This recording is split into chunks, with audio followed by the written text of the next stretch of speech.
بسم اللہ الرحمن الرحیم۔ السلام علیکم۔ قمر میکن ایک نئی ویڈیو کے ساتھ آپ سے مخاطب ہوں۔ میرے ساتھ ہم آج پھر موجود ہیں وسیم ملک صاحب پبلک نیوز سے، اور مریم نواز خان صاحبہ، دونوں کا بہت شکریہ۔ اس وقت پورے ملک کے اندر آئینی ترمیم کو لے کر اتنی زیادہ بحث جاری ہے، خصوصاً جو اس ویکنڈ کے اوپر پورا ایپیسوڈ ہوتا رہا اس کے اوپر لوگ بہت حیران ہیں۔ بہت ساری ہیپننگز تھیں، بہت ساری ڈسکشنز تھی، اور ایک چور آئینی ترمیم جسے میں کہہ سکتا ہوں وہ پاس کروانے کی کوشش ناکام ہوئی ہے۔ اب آگے چل کر کیا ہوگا، اور اطلاعات یہ بھی آ رہی ہیں کہ جو بڑے بڑے ٹھیکیدار تھے، اس آئینی ترمیم کا ٹھیکہ جن کو دیا گیا تھا وہ ناکام ہوئے، اور ان کو پھر وارننگز دی گئی ہیں کہ اگر آپ کے بس کی بات نہیں ہے تو پھر آپ چلے جائیں اور پھر ہم خود ان چیزوں کو دیکھ لیتے ہیں۔ اب بات کریں گے آئینی ترمیم کے متعلق، اب جو نئی ڈیوٹیز کن کن کو اسائن کی گئی ہیں۔ اس وقت جو اطلاعات آ رہی ہیں اس کے مطابق اب جو اگلا آئینی مسودہ تیار کیا جا رہا ہے اس میں ڈیوٹی جو ہے مولانا فضل الرحمان اور بلاول بھٹو زرداری کے سپورٹ کی گئی ہے کہ وہ کوئی آئینی ترمیم لائے۔ اعظم نذیر تارڑ بھی گو کے بہت زیادہ ایکٹیو ہیں، اور ان کے بارے میں بھی خبریں آ رہی ہیں، خصوصاً ایک پریس کانفرنس کرنے والے تھے، اس کے متعلق بھی بات کریں گے۔ اور ایک اور چیز اہم ترین وسیم ملک صاحب کی خبر تھی، اس کو بھی ڈسکس کریں گے کہ کون سی اہم ترین شقیں تھیں جن کو پاس جو شامل تھیں اس مجوزہ مسودے کے اندر، اور کون کون سی شقیں نکال دی گئی ہیں۔ پھر آخر میں بات کریں گے نواز شریف اور مولانا فضل الرحمان کے بیچ میں کیا چل رہا ہے۔ تو بہت شکریہ آپ دونوں کا۔ وسیم ملک، آپ کی خبر سے شروع کرتے ہیں کہ ایک جو اٹیمپٹ تھی آئینی ترمیم کرنے کی 26ویں، وہ ناکام ہوئی ہے، نمبر گیم پورے نہیں ہوئے، جس بارے میں عمران خان نے بھی اب کہا کہ اب پھر نمبر گیم پورے کرنے کی تیاریاں جو ہیں وہ جاری ہیں۔ اب کون سی ایسی بیسک ہیومن رائٹس کے اگینسٹ شقیں آپ سمجھتے ہیں کہ تھی، جیسے کہ آپ نے ایک ذکر بھی کیا سویلین کا، آرمی کورٹس کے اندر ٹرائل کی شق کا حوالہ بھی دیا تھا، تو مزید آپ کیا سمجھتے ہیں، اس کے علاوہ بھی کچھ تھا یا جسٹ وہی اچھا، چیزیں سامنے آ سکیں؟ 2 دن جب یہ تمام تر ہیپننگ ہو رہی تھیں، ملاقاتوں پہ ملاقاتیں تھیں، مولانا فضل الرحمان جو ہیں وہ سب کی آنکھ کا تارا بنے ہوئے تھے۔ اسی دن ذرائع سے خبریں چلنا شروع ہو گئیں جی کہ آئینی عدالت کا قیام، سپریم کورٹ کے چیف جسٹس کے لیے 5 ججز کا پینل، اور کچھ اس طرح سے باقی جی ججز تقرری اور اس طرح کی جو ترامیم ہے۔ تو اس وقت مولانا فضل الرحمان نہیں کر رہے تھے ووٹ، وہ ابھی تک نہیں مانے تھے۔ جی تو اس کی وجہ یہ تھی کہ وہ جو ترامیم سارا دن ڈسکس ہوتی رہی تھیں، وہ تو اس کے موجد تو خود مولانا فضل الرحمان ہیں، وہ تو جمعیت علماء اسلام فضل الرحمان کے جو لیگل مائنڈ ہیں، جو سینیٹر کامران مرتضیٰ ہیں، وہ خود یہ چاہتے تھے، مولانا فضل الرحمان یہ چاہتے تھے۔ تو پھر بون آف کنٹینشن کیا تھا؟ پھر وہ تنازع کس بات پہ تھا؟ وہ تنازع اس بات پہ تھا کہ 2 سے 3 ایسی چیزیں تھیں جن پر شدید ریزرویشنز تھیں جمعیت کو۔ پہلے نمبر پہ یہ تھا کہ ہائی کورٹ کی ریٹ جورسڈکشن میں آپ ان سے 100 موٹو کا اختیار واپس لے رہے تھے 199 کے تحت، اور آپ اس میں صرف مسئلہ آپ کو یہ تھا کہ ہائی کورٹ جو ہیں وہ لاپتہ افراد کے معاملے میں بہت زیادہ اسی جورسڈکشن کو استعمال کرتے ہوئے فیصلے دے رہی تھیں، ٹھیک تو ہے، وہ ناگوار گزرے۔ تو خاص پھر طور پر اسلام آباد ہائی کورٹ، تو ریسنٹلی پھر سیٹل ہوئی۔ اس شک کو ختم کر کے اس میں جو لاپتہ کرنے کے لیے لوگوں کو ایک کانسٹیٹیوشنل کور دیا جا رہا تھا وہ خطرناک تھا۔ دوسرا، ان کے آرٹیکل 8 کی ذیلی شق 2 میں ترامیم کر کے سویلینز کو فوجی ٹرائل میں ان کی اجازت دی جا رہی تھی، ایک آئینی تحفظ آئینی دیا جا رہا تحفظ تھا۔ دیا جا رہا تھا، اور دوسرا اس میں بھی میں آپ کو بتاتا ہوں، اور تیسرا وہ فوجی جو ٹرائل ہے وہ ایک پیرالل نیا جوڈیشل سسٹم ہی کھڑا کر رہے تھے نا آپ۔ ایک آئینی عدالت تو سپریم کورٹ کے مقابلے میں کھڑا کر رہے تھے، ساتھ آپ فوجی عدالتیں بھی کر رہے تھے، پھر آپ فوجی عدالتوں کی اپیل جو اسلام آباد ہائی کورٹ، کسی بھی ہائی کورٹ میں اور اس کے بعد سپریم کورٹ میں ہے، وہ ختم کر رہے تھے۔ اور پھر آپ نے جو 2023 میں آرمی ایکٹ 1952 کی کچھ امینڈمنٹ کی تھیں، ترامیم کی تھیں ایک ایکٹ آف پارلیمنٹ کے ذریعے، جب پی ڈی ایم 1 کی گورنمنٹ تھی، اور اس میں آپ نے یہ کہا تھا کہ اگر پاک فوج کو، مسلح افواج کو کسی بھی لمحے آپ پہ، مجھ پہ، کسی شخص پہ شبہ ہو کہ یہ امیج بلڈنگ نہیں کر رہا، امیج خراب کر رہا ہے مسلح ڈیجیٹل افراد دہشت گرد کا، ہے، تو وہ بعد میں انہوں نے ڈیجیٹل دہشت گرد کا نام دیا، مریم نے ٹھیک اس طرف ہائی لائٹ کیا وہ معاملہ، تو وہ چاہیں گے تو وہ آپ کو فوجی ٹرائل کر لیں گے۔ اور پھر ایکٹ آف پارلیمنٹ کو ایکٹ آف پارلیمنٹ سے تبدیل نہیں کیا جا رہا، اسے آئین میں یہ کور دیا جا رہا تھا کہ یہ تبدیل ہوگا تو آئینی ترامیم کے ذریعے تبدیل ہوگا۔ تو کچھ اس طرح سے یہ خوفناک شکیں تھیں، اور اس میں جمعیت کا اس سارے معاملے پہ تنازع تھا، مولانا کا تنازع تھا، پاکستان تحریک انصاف کو بھی جب وہ سارے معاملات دکھائے گئے، تو پھر at the end of the day وہ وہی مدعا بنی. اور پھر جو ہماری اطلاعات ہیں مولانا فضل الرحمان کو صرف ایک مسئلہ اور بھی تھا, اور اگر اس حد تک مسئلہ ہوتا, جتنی ترامیم میں آپ کو گنوا چکا ہوں یہ سب نہ ہوتی تو شاید یہ آئینی ترامیم پاس ہو چکی ہوتی.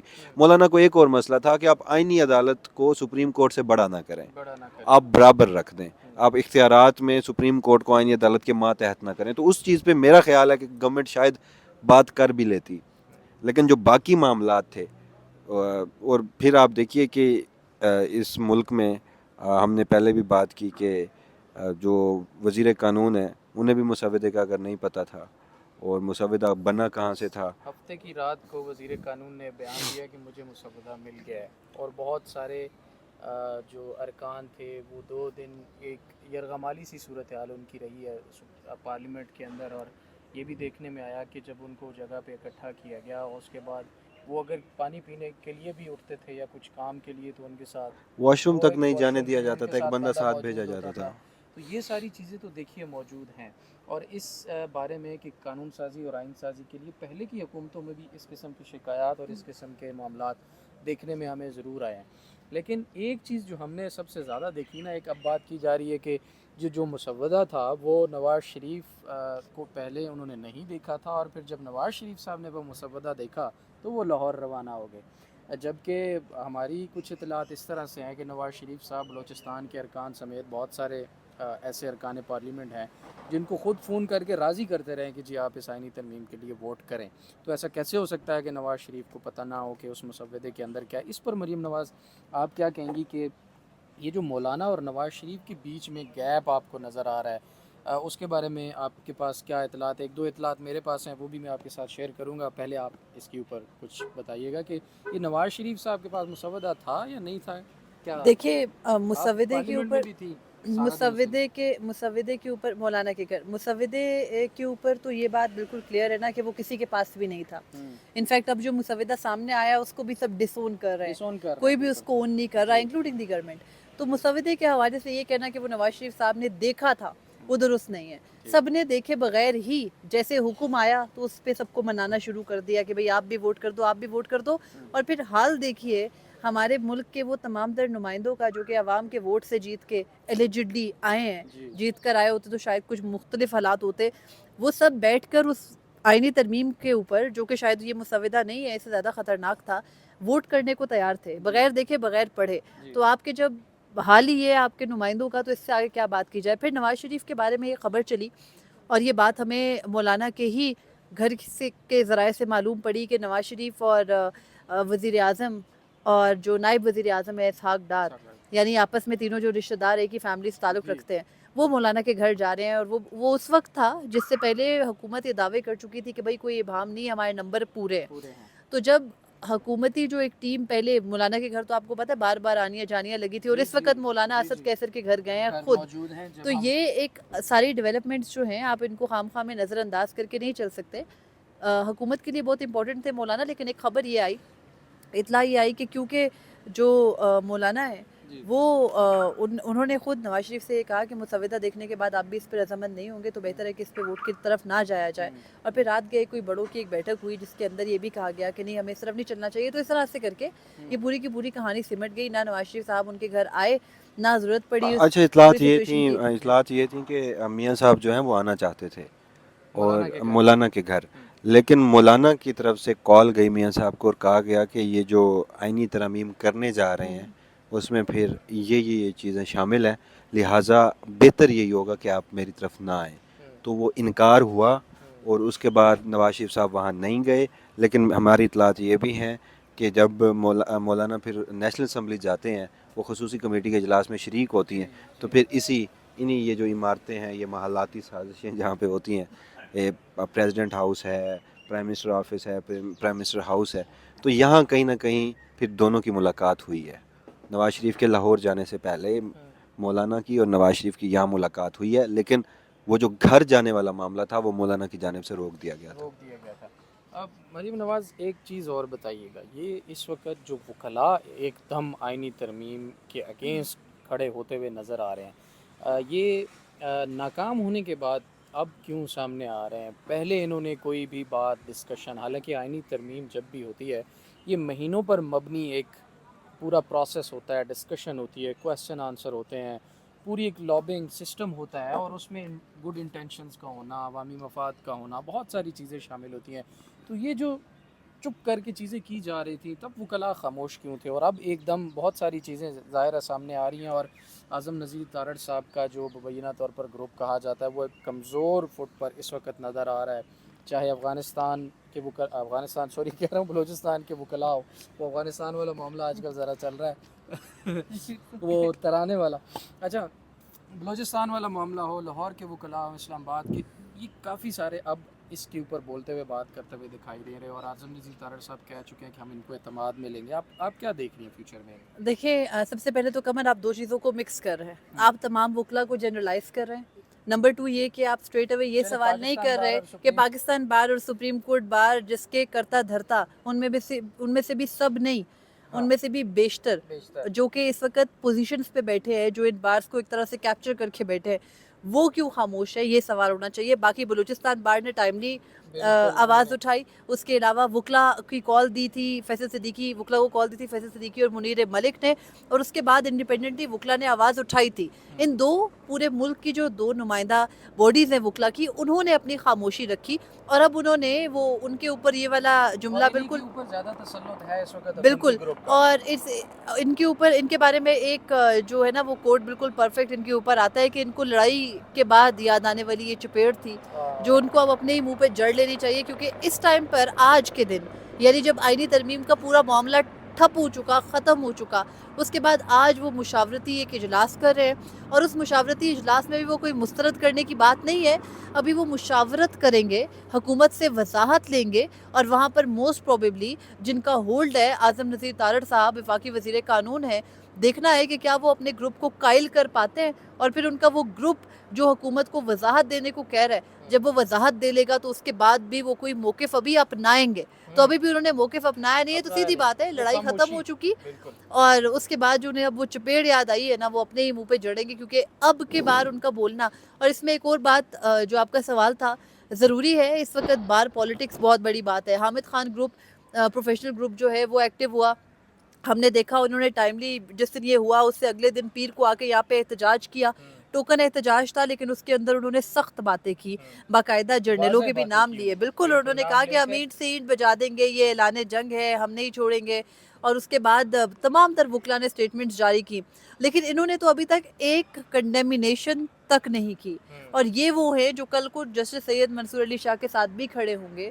تو پھر دیکھنا ہے کہ یہ اپنا کون سا، خیر وکیلوں اور سیاستدانوں کا کوئی خاص منہ نہیں ہوتا، وہ اسی کے ساتھ کھڑے ہو جاتے ہیں بعد میں بھی چینج کر کے. لیکن اب دیکھنا ہے کہ ابھی تک انہوں نے کوئی ہارڈ سٹانس نہیں لیا. اور اب کیا وہ آج کی شام جو ہونی ہے جس میں اعظم نذیر تارڑ ان کے ساتھ پریس کانفرنس کرنے کا پلان کر رہے ہیں، تو دیکھنا ہے وکیل ان کے ساتھ آن بورڈ آتے ہیں یا نہیں آتے. کیونکہ ہمارے بہت سے ساتھی دعویٰ کر رہے ہیں کہ احسن بون اور بلا بلا بڑے غصے میں ہیں. تو دیکھتے ہیں پھر ان کا غصہ کتنا. جی آئینی ترمیم پر بڑے غصے میں ہے وہ. نہیں دیکھیے، وہ جس طرح بلوچستان بار کی ایک، میں تو کہتا ہوں کہ اس کو نا ہر پروگرام میں ڈسکس کیا کریں. آپ بلوچستان بار کی پریس یہ چاہتے ہیں ہر پروگرام میں کہا جائے کہ بلوچستان بار جو کہ چیف جسٹس قاضی فائز عیسیٰ کی اپنے گھر کی بار ہے، انہوں نے ان کو بدترین چیف جسٹس تاریخ کا کا بدترین جو ہے وہ قرار دے دیا ہے. قرار دے یعنی دیا. جسٹس منیر پیچھے رہ گئے، جسٹس ثاقب نثار پیچھے رہ گئے، مولوی مشتاق پیچھے رہ چیف گئے، جسٹس قاضی فائز بھٹو کو عیسیٰ، پھانسی پر لٹکانے والے پیچھے رہ گئے. چیف جسٹس قاضی فائز قاضی نے فائز اتنا ظلم میں کر تو نہیں دیا کہہ کہ وہ رہا سب سے اوپر ہو دیکھیں گئے. میں نہیں کہہ رہا، آپ اس بات کو ریپیٹ نہیں کر رہے میں ہیں. اس لیے نہیں کہہ رہا، میری پوری عرض سن لیجئے، موقع دیجئے. میں اگر ٹوکوں گا تو پھر آڈینس کو بھی برا لگتا ہے. مسئلہ یہ ہے، مجھے تو خواہش میری عرض یہ ہے کہ وہ باتیں ہم نے نہیں کی جہاں انہوں نے ہمیں بتایا جاتا ہے کہ چیف جسٹس کے جو آباء و اجداد جن کا تعلق بلوچستان سے تھا، انہوں نے پاکستان بنانے میں کتنی قربانیاں دیں، کتنی محنت کی. پلے بڑے بھی وہ وہیں، چاہے وہ مجھے چیف جسٹس کے تعلیمی کریئر کا نہیں پتہ، غالباً وہ باہر سے بھی پڑھے ہوں، لیکن بلوچستان سے ان کا تعلق، چاہے پریکٹس انہوں نے کراچی سے کی، لیکن بلوچستان میں پھر اپنے مرضی کے ججز بھی لگاتے رہے، بلوچستان کے چیف جسٹس بھی بننے سرو کیا. وہاں کے وکلا جو ہیں، وہاں کی جو بارز ہیں، اگر وہ کہہ رہی ہیں کہ تاریخ کے بدترین چیف جسٹس ہیں قاضی فائز عیسیٰ، تو پھر آپ کو اور مجھ کو سوال اٹھانے کی تو میرے خیال میں ہمیں تو زیادہ پتہ نہیں ہوگا، انہیں زیادہ پتہ ہوگا. پہلی بات. دوسری بات یہ ہے کہ جس طرح بلوچستان بار نے لیڈ لی نا یہ آ کے اس طرح کی اسٹیٹمنٹ دے کے اس طرح کا سخت موقف رکھ کے، پھر ہم نے دیکھا کہ باقی بارز بھی مجبور ہوئیں. آلدو کہ حامد خان گروپ پہلے یہ بات کر چکا تھا، لاہور ہائی کورٹ بار بھی بات کر چکی تھی، لیکن پھر ہم نے دیکھا کل کے روز کراچی بار کا بھی آیا، مختلف وکلا کا بھی آیا، تو پھر پورا جو ایک بیگیج ہے وہ ان دو بارز کے اوپر، پاکستان بار کونسل اور سپریم کورٹ بار ایسوسی ایشن، ان کے کندھوں پہ پڑا.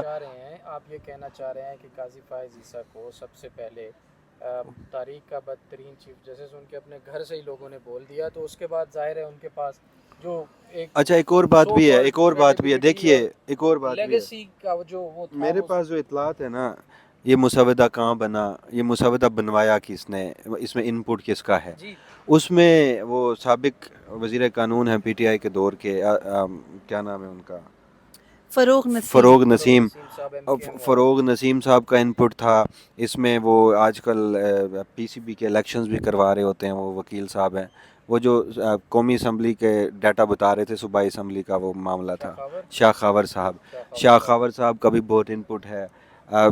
غالباً کوئی آج سے 2 سال قبل بڑے ہی نظریاتی اور بڑے ہی اینٹائی اسٹیبلشمنٹ ہوا کرتے تھے، جو آج کل ہمارے اٹارنی جنرل آف پاکستان ہیں منصور عثمان عوان صاحب، ان کا بھی انپٹ تھا اس سارے معاملے میں. اعظم نذیر تارڑ کو بھی پتہ تھا، آلدو ڈرافٹ وزارت قانون میں نہیں بنا لیکن انپٹ تھا. اور میں اس بات کو بھی وثوق سے کہہ سکتا ہوں کہ سپریم کورٹ بار ایسوسی ایشن اور پاکستان بار میں بھی جو لوگ ہیں جو کرتا دھرتا ہیں، انہیں بھی ان سارے معاملے کا علم ہوگا. اب یہ جو کہا جا رہا ہے نا کہ اعظم نذیر تارڑ صاحب نے بھی کہا مجھے مسودہ ابھی سے ملا، تو یہ نا معصوم بننے کی بھی کوشش ہے نا جی، کہ اگر اس میں اتنی سخت چیزیں ہیں تو آپ کہیں کہ جی ہمیں تو کچھ پتہ ہی نہیں تھا، ہم سائیڈ پہ ہو گئے. سیاست میں فیس سیونگ بھی ایگزیکٹلی. تو پھر آپ وزیر قانون کس چیز کے ہیں بھائی؟ آپ کو یہ نہیں پتا کہ مسودہ کیا ہے اور کیسے بنا، وہ صرف کہاں سے بنا؟ تو پھر آپ تو اعظم نذیر تارڑ صاحب بڑے سیانے آدمی ہیں. وسیم یہ بھی تو کوئی اتفاق نہیں ہے کہ ایک عرصے سے جو باتیں پاکستان بار کے سربراہ فاروق ایچ نائک کرتے رہے، جو باتیں اعظم نذیر تارڑ کرتے رہے، جو باتیں اٹارنی جنرل کرتے رہے، وہ اچانک سے مسودے میں ساری آ گئی اور ان کو پتہ ہی نہیں ہے. یہ بہت حیران. فوجی عدالتوں کی، سویلینز کا فوجی عدالتوں میں ٹرائل گزشتہ 2 سالوں میں سب سے زیادہ اس معاملے میں فیور کس نے کی؟ اٹارنی جنرل آف پاکستان نے کی، ڈیفینڈ کرتے رہے. اور مجھے یاد ہے 13 دسمبر جب وہ جسٹس سردار طارق مسعود نے وہ جو آئین کی کتاب اٹھا کے لہرائی تھی کہ یہ بنیادی انسانی حقوق ہمیں کہاں لے کے جائیں گے، آپ اس روز والی پروسیڈنگز دیکھیے. مجھے اگر وہ کاش لائیو ہوتی تو اس دن جس طرح سے attorney general of Pakistan P T I کے وکلا کے ساتھ پرسنل ہو گئے تھے نا، مجھے لگ رہا تھا کہ ابھی وہ اس قدر جذباتی ہو گئے ہیں کہ کہیں ان کے آنسوں نہ ٹپک پڑیں. وہ اس قدر، یار آپ اٹارنی جنرل آف پاکستان وفاق کے نمائندے ہیں، ٹھیک ہے اپنا موقف رکھیں، لیکن فوجی عدالتوں کے معاملے پر جس قدر انہوں نے اس کی حمایت کی تھی، تو یہ جو ترامیم آ رہی ہیں اور پھر آپ کا بھی اس میں انپٹ ہے، اور at the end of the day آپ کہیں کہ آپ بہت معصوم ہیں. مجھے یاد آ گیا وسیم، آپ لوگوں کو، سوری آپ دونوں کو انٹرپٹ کری، اگر آپ دونوں کو یاد ہو، ہم ملٹری کورٹس کا کیس کور کر رہے تھے جو اوریجنل کیس تھا، ہم یہ آئی سی کی بات نہیں کر رہے. اس کے اندر جج صرف ایک سوال پوچھتے تھے، جسٹس عائشہ ملک خاص طور پر اٹارنی جنرل سے، آرٹیکل 8 کو آپ کیسے اس کی خلاف ورزی کر سکتے ہیں. پھر آرٹیکل 8 ہی کے اندر 2 دن سے بات ہو رہی ہے کہ اتنی خوفناک ترمیم تھی، ہم دے چکے خبر، وسیم بتا چکا آپ کو، کہ اس کے اندر وہ یہ چینجنگز کر رہے تھے کہ اگر کوئی پاکستان کی سلامتی کے خلاف لگے گا افواج پاکستان کو کہ جا رہا ہے تو اس کے خلاف مقدمہ ہو سکے گا. تو جو سوالات ان سے ہو رہے تھے، جو وہاں وہ اپنا ڈیفنس لے رہے تھے، اس کو باقاعدہ قانون سازی کی شکل لا کے یہاں پہ ترمیم کرنے کو. اچھا ایک ون لائنر، یہ ہم جتنی بھی باتیں کر رہے ہیں نا، تو یہ ان کے نزدیک قومی سلامتی کے خلاف ہے. تو اگر یہ ترمیم ہو جاتی تو ہم تینوں کا بھی فوجی ٹرائل ہو سکتا ہے. ہم ڈیجیٹل دہشت گرد کرا دیا جاتے. ڈیجیٹل دہشت گردوں کی لسٹ میں ہمارا نام آئے. آخری ٹاپک کی طرف بڑھتے ہیں. بہت زبردست ڈسکشن ہوئی ہے. ایک تو یہ چیز ہے کہ اب جو میرا پہلے سوالوں میں ایک سوال تھا، ناظرین انفارمیشن مریم سے بھی میں نے ذکر کیا تھا کہ نواز شریف اور مولانا کا آپسی مسئلہ بھی ہے. وہ مسئلہ یہ ہے کہ جب 8 فروری الیکشن سے پہلے نواز شریف نے پارلیمنٹ جو مانگی تھی، نواز شریف، ذرائع یہ بتاتے ہیں کہ نواز شریف صاحب نے یہ ڈیمانڈ کی تھی کہ مجھے مائنس ترین اور مائنس مولانا پارلیمنٹ چاہیے، اور ہر حال میں ان 2 لوگوں کو پارلیمنٹ سے باہر رکھنا ہے، ورنہ فارم 47 پہ ان 2 کو جتانا کوئی مشکل کام تھا.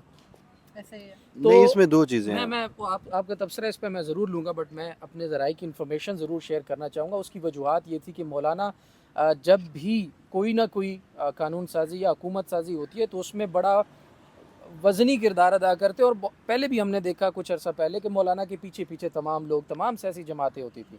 تو نواز شریف مولانا کے بارے میں خاص طور پر یہ سمجھتے ہیں کہ ان کو ڈیل کرنا، ان کو منانا بہت مشکل ہوتا ہے. وہ بہت کم تھوڑے اماؤنٹ کی کوئی چیز دے کے بہت زیادہ ڈیمانڈ کرتے ہیں اور مانگتے ہیں، تو اس لیے ان کے ساتھ چلنا مشکل ہے. شاید مولانا کی ڈیمانڈز کا اندازہ نواز شریف کو پہلے سے ہی تھا.